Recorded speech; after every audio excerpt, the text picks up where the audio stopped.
Well, hello everybody. My name's Aaron. Welcome back to the Retro Hack Shack for a little bit of a different episode where, I'm going to be telling you what the heck's going on with my eye and how it's going to be affecting the channel, and maybe a few words of hope for folks that might be in the same situation and some things to watch out for if you think you might be in this situation that I'm in. So perhaps some of you saw my post that I shared not too long ago on the channel and on social, where I had the white protective eye thing on here and said that I would be delaying videos for a little bit. And that is because I did have some major eye surgery recently. This was something that was kind of expected, but it happened. And I'm going to talk a little bit about, give you the story about how I found out that it happened, so that if someone else is in the same situation, they can maybe get things corrected before it gets too bad. So for those of you who don't care about this stuff and don't want to stick around and listen to all this, I'll give you the TLDR, which is basically, I had eye surgery. I'm going to have another eye surgery on the other eye at least. It's going to take about 6 months total for both eyes to get better, depending on when they can slot me in for that second surgery and how bad things are when they have to go in and operate. And so that will affect the channel, and probably less videos, fewer detailed repairs because I can't see that well. And if you are type 1 diabetic, type 2 diabetic, pay attention to not just your blood sugar, but your blood pressure as well. And things are going to be okay. So that's the TLDR. Let me give you a little bit more information. And by the way, what you're seeing on the screen behind me, in case you're wondering, is actually my screensaver. I use Wallpaper Engine, which is available on Steam, and a lot of people have contributed lots of different backgrounds for your computer, like animated backgrounds and stuff, and just cool stuff. And I've added a bunch of pictures, and I've even made my own background, which is it looks like Miami Vice. It's not just a cut out of the TV series, but I actually made it from scratch to emulate that opening on Miami Vice, and it kind of goes back and forth between the pink letters and the blue letters, and I don't know, I really like it. So that's Wallpaper Engine. If you're curious, go check it out. So let's start with the story of what's going on with my eye, and then I'll explain a little bit more about what it is and what you might want to look out for in terms of keeping your own eyes healthy. So as many of you know, I am a type 1 diabetic, and one thing that diabetics, not just type 1, type 2 as well, but certainly type 1, one thing that we need to do on a regular basis is get our eyes checked. And that is because we can develop problems in our eyes, especially with the back of the eyes, the retinas. And I'll explain a little bit more about that in a minute. But basically, a few months ago, 2 or 3 months ago, I was starting to see some spots in my vision. And I also noticed at the same time that it was getting a bit harder to see. And I didn't think a whole lot about it. And I happened to go on a trip to see my daughter. And I got up there, we had dinner. And the next morning when I got up, the spots got considerably worse. So I was seeing maybe 20 or 30 spots before I flew up there. And the next morning when I woke up, the first thing I saw was like hundreds and hundreds of spots. So a lot of spots in my vision. And over the course of that day, I didn't think too much about it because I'd had a few spots in my vision before, but they kind of went away. I didn't think too much about it. But then later on that day in the afternoon, all of a sudden I started seeing a floater thing come down in my vision on this eye, kind of like, and as I moved my eye around, I could see it kind of like swimming around, just like suddenly appear.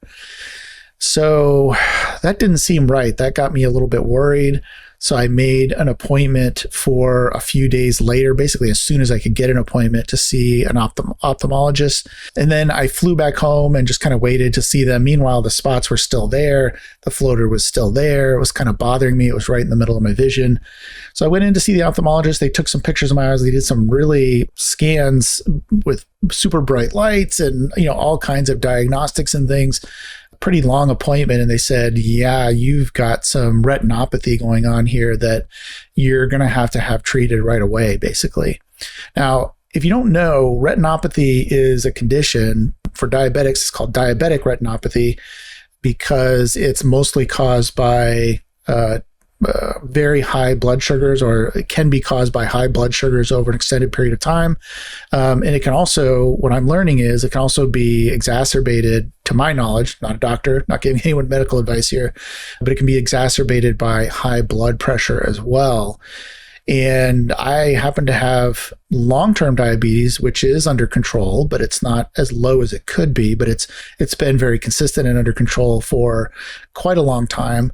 But my blood pressure has been steadily going up, inching up kind of like every year until the point where, it's been getting up into the 150s, 160s, over 70, 75. And that had been going on for a while too. And so, they told me basically, you're going to need some laser treatments in your eye, not laser to correct your vision. This is laser where they go in to the back of the retina and they use a laser to kind of burn some of the parts of the back of the retina to try to control what's going on. And what's going on is the blood vessels, because the pressure in the eye is great, and your body just wants to grow new blood vessels in the back of your eye to get more oxygen and things like that to your eye. It's not exactly right. You can look up diabetic retinopathy and get the actual description, but basically you're growing these blood vessels and things, and they're growing in odd ways, and they can really wreck your retina. Basically, they can do a lot of damage if you don't get them under control. So I went from mild retinopathy, where they could see some of this happening, and they were basically checking it once a year just to make sure it didn't get any worse. They said, don't worry about it right now, come back next year, we'll see how it's doing, to you really need to get surgery and we're going to fit you in as soon as possible. So that was pretty scary. I don't know about you, but everything that I do in my daily life involves my eyes. So my work, this channel, obviously friends, family, all that kind of stuff. Every interest that I have involves my eyes. So it was pretty scary. So in October, I went in and had surgery in the middle of October for this eye. And that's when shortly after that, I posted that picture, I think. And it was scheduled for 90 minutes.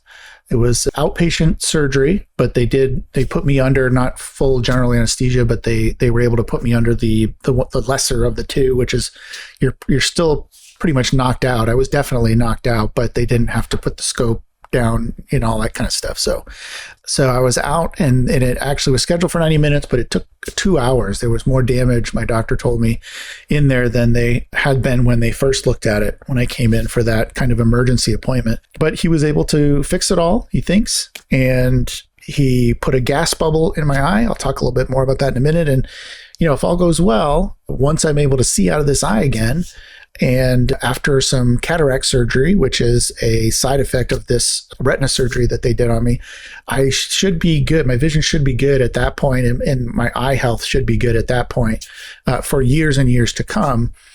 But this process was not a whole lot of fun. They put a gas bubble. They have to drain all the fluid out of your eye. They put a gas bubble in your eye to keep the pressure on the back of your eye and keep things in place where they should be after they fix everything back there. Oh, and I also had a partially detached retina. I forgot to mention that. There was some detachment around the edges of my retina as well. Anyway, so they put this gas bubble in, and that gas bubble can last anywhere from 4 weeks to 8 weeks to 3 months. And unfortunately, in my case, the doctor thought it was best to put the long-acting bubble in the back of my eye, and it's going to take about 3 months for that bubble to go away completely. Now, right now, my eye is completely blurry, and I will put a picture up on the screen of what it would look like if I was trying to watch this on my big screen TV in the living room. You'll see how blurry it is. I really can't see anything out of that eye. I can see color, a little bit of light, light versus dark, and I can see my finger. If I hold it up right in front of my eye, I can tell that something's there. Can't necessarily tell it's a finger. So right now things are just, I can't see out of that eye at all. But eventually that bubble will become smaller and smaller and smaller. And I'll tell you in a minute what it's made out of, which is kind of fun to think about. But that bubble will eventually get absorbed little by little until it finally goes away completely. And at that point, I'll probably have to get some new glasses made, but I should be able to get back to normal vision in that eye. Once that's done, they'll move on and do the whole procedure again in my other eye. As part of the recovery, at least for me, it's different person by person, but the first 7 days, I had to be on complete face down posture, basically, for 50 to 55 minutes out of every hour. So what that means is I had to have my face literally looking straight down, and I got a special pillow and a special bench that I could use to keep my face down, and I just had to keep it down basically all the time for a week.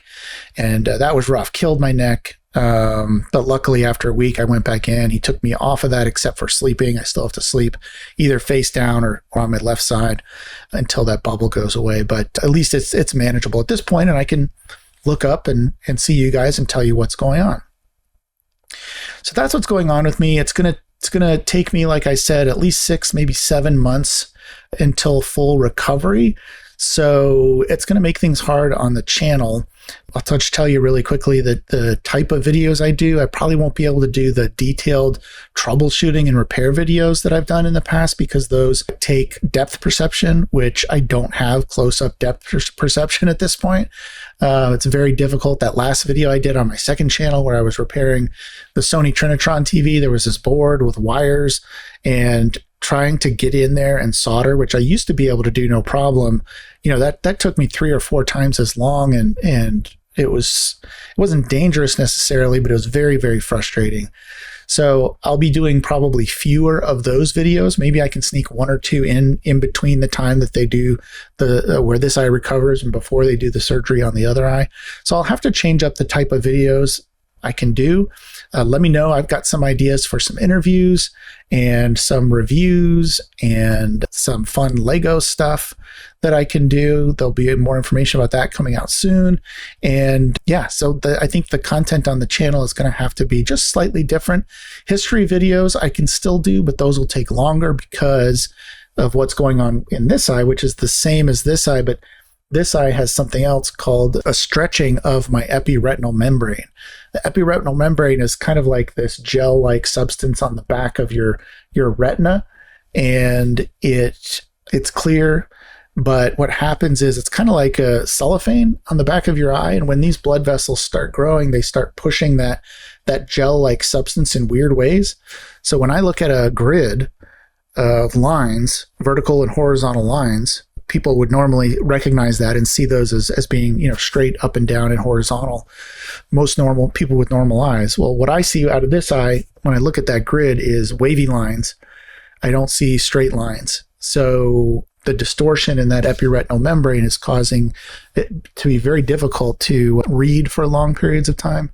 And so that makes it difficult also for doing a lot of online work, where it's, I have to spend 3 or 4 hours researching a particular topic, and then do that again and again and again over several days, which I do for history videos, makes it difficult to do that as well. So history videos, while it seems like that might be an easier thing to do right now, it's actually maybe more difficult than you would think. And to top all of this off, I'm in between jobs right now. I got laid off in late February and decided to take a little bit of a break, and I've had several interviews, been in final stages with a number of companies, and that's all good. But now I have to stop all that. I can't even do interviewing at this point because there's no point in doing it. I have to get this stuff fixed. I've decided before I can do anything else, which means I'll be out of work for at least another 6 months.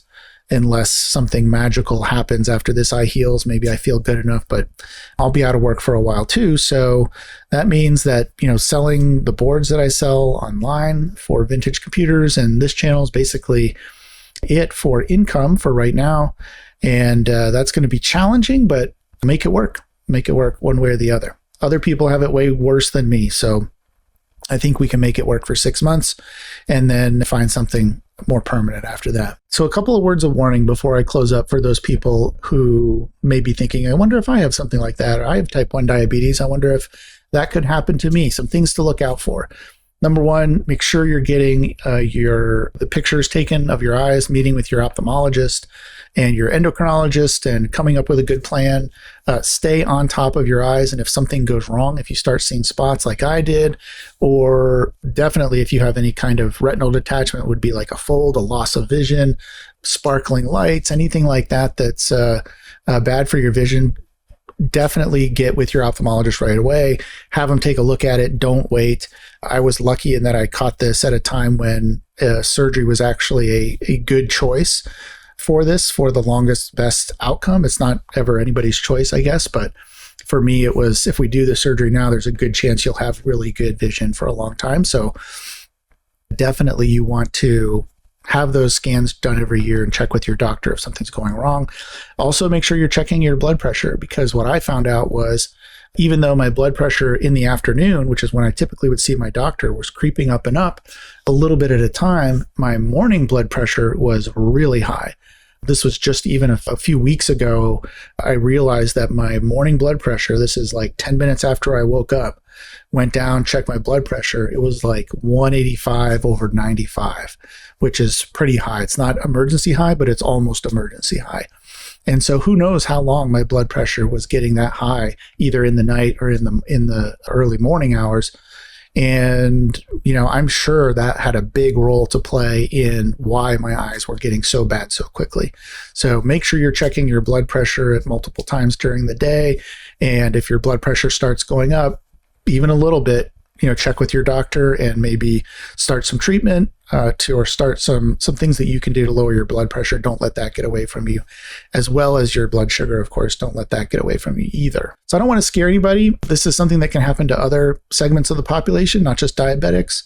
My sister, who is a neonatal nurse, said that it happens with preemies as well, because they get extra oxygen as they're still growing in the neonatal center, and that extra oxygen can cause the same type of reaction in the eyes. And sometimes they actually have to have similar type of procedure to these little preemies. So it happens to other folks as well, but I have a good outlook on this, I think, at least right now.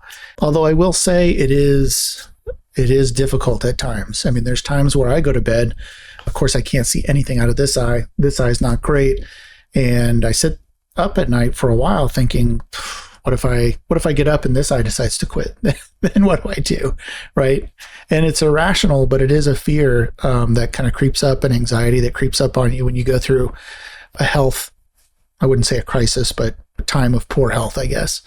And I know there's lots of other things going on in people's lives. We just had an election. I'm sure that there's a lot of people out there that are kind of sick of politics right now. I know I am. I might be depressed about that. There's also, things with family and work and all those kinds of things that can cause anxiety or get you down. So I thought I'd go ahead and wrap up with a video that I saw the other day that really put things in perspective for me in terms of, if this person from the greatest generation can handle what he went through, certainly I can handle something like this. So I'm going to go ahead and play that video now just to close this thing out. I really do appreciate all the support of my patrons and all the folks that have subscribed to my channel and have given me thumbs up and put comments on my YouTube videos. You guys are my community as far as I'm concerned, and the channel's has been growing quite a bit lately. So really, really appreciate you guys. Thanks for all the well wishes that you've given me on that social post right after I had the surgery. And check out this video. Hopefully it gives some other people perspective as well. And thanks. We'll see you in the next video.